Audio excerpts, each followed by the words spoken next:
Hey guys, for this video, I'm going to show you how to connect Zoho CRM with Zapier. So first things first, you want to go ahead and open your preferred browser and you want to go to Zapier.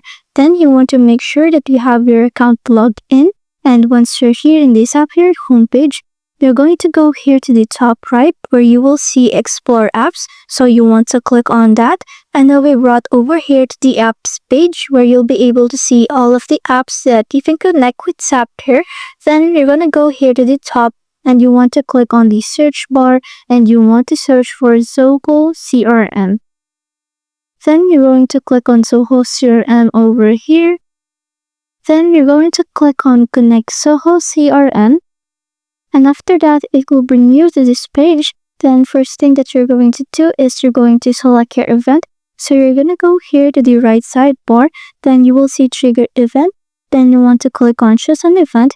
And by choosing an event, you'll be able to select how Zapier will be triggered. So this could be via a new contact. So when a new contact is made in Zoho CRM, or if a new lead is made or a new module entry was made in Zoho. So you're going to select how you want Zapier to be triggered. Then you're going to connect your Zoho account. So you're going to click on Sign In over here.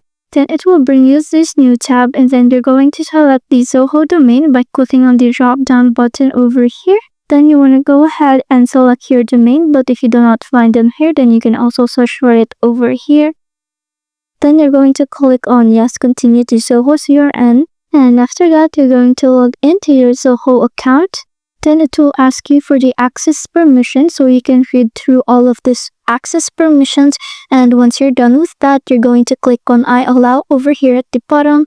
Then you're going to click on accept. And after that, you should be able to log in your Zoho with Zapier, and you'll be able to connect Zapier with Zoho CRM. So I hope this helps, and thanks for watching.